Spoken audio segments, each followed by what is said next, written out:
remember the first day I walked through the temple. It was daunting, it was fascinating at the same time, with all these little alleyways and cobblestone and grass parks and funny buildings and everything else. It was like a completely different world. Yes, I was nervous, but I wasn't that nervous. Funnily enough, I wasn't terrified of the place, it was just something I had to deal with. The Inns of Courts have been in existence for hundreds of years. They go back to the Knight Templars, I think. Every major court centre in the country, every barrister must be a member of the Inn to practice.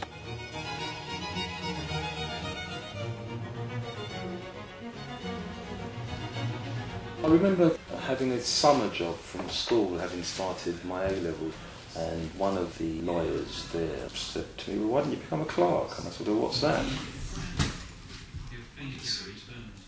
The first clerk I ever met was a man by the name of Andrew Mackey.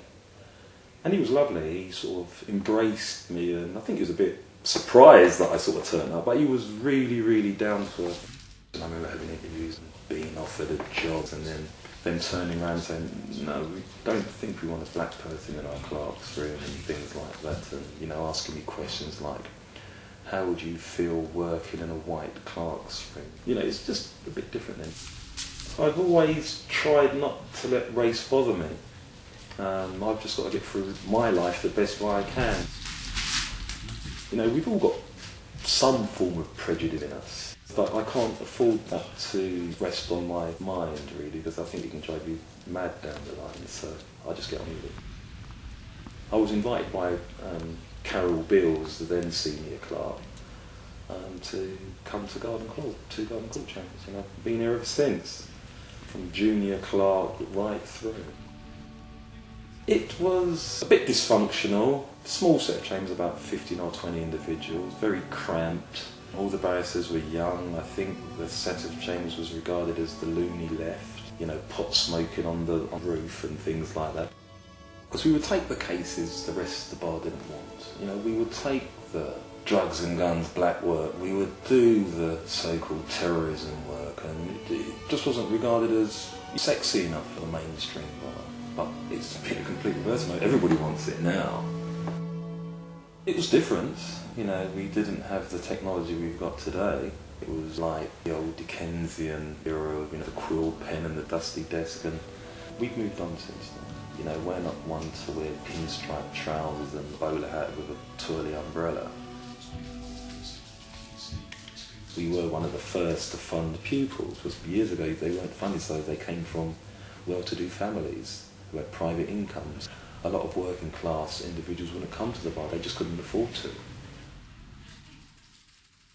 Then it's down to my clerk's room to sort out a path for the individual, to get them to work and to get them recognised, and then they move on from there.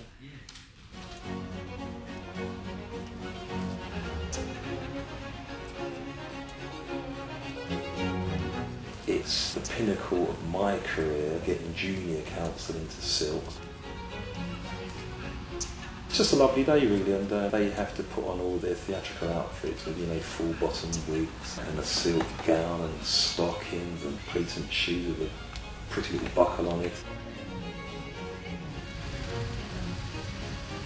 We go in Daimler limousine cars down along the embankment down to the Houses of Westminster. We then all congregate in one of the great halls, and the Lord Chancellor will walk in with his great mace, and it's all ceremony. And then each individual barrister has to stand up and swear allegiance to the crown.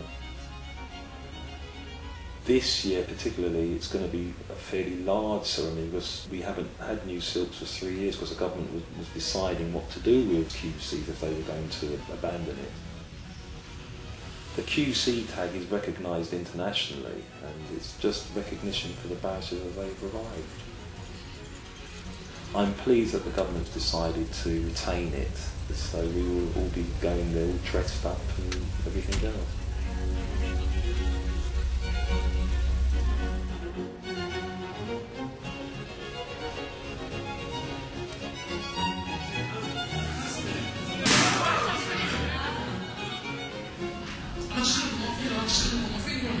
I get there and I'm saying, this still, and he took his official photograph. He didn't take one.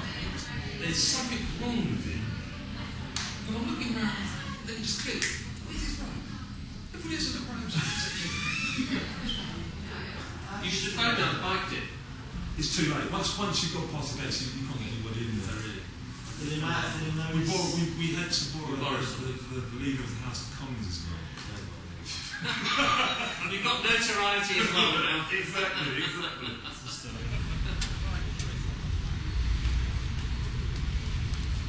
I'm like a theatrical agent. I'll be out there touting for work and selling my barristers on a continuous basis. And I can be quite theatrical with it because in between there's all madness going on. The old analogy of the clerk and their master, i.e. the barrister, is still in place today. Everything is a secret. The clerk tends to know everything about everybody, and ever says you can't divulge information because you can get yourself into a lot of trouble. So you just keep it all to yourself, you know. Individuals will say I've got a lot of power. I don't know how much power I've really got. I just want to promote the best for the individuals concerned. Yes, I do rant and rave now and again when something's gone fundamentally wrong. I don't think they have to keep me sweet. I don't know what that means by keeping me sweet. Just keep on winning cases. That's all I ask.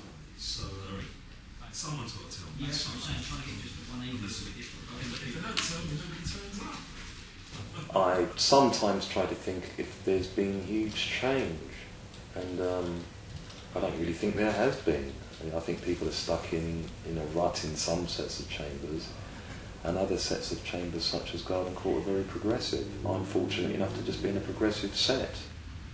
Over the years they've improved in the sense of trying to get more of a mix of different races, really, as against being purely white. I would like to see more black managers, because I'm sure there are a lot of black managers out there, but they've got to be afforded the opportunity to become managers in the first instance. Some of the sets of chambers still remain, to an extent, exclusively white. It was a bit daunting years ago, but it really doesn't bother me.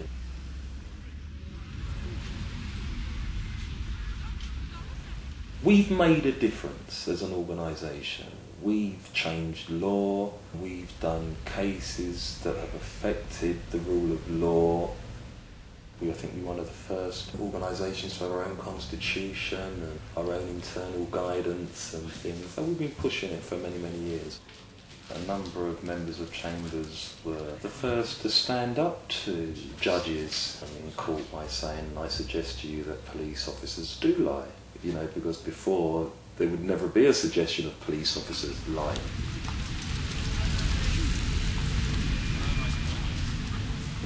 I don't really walk through the Temple or any of the inns and reminisce because I've been around for so long. I've got a lot more to do, I think, within this profession anyway. And I've got a point to prove. My job isn't finished at Garden Court yet. We are a very large, successful business. In my tenure, I've just wanted to improve more and more and more as time goes on, as long as they'll have me.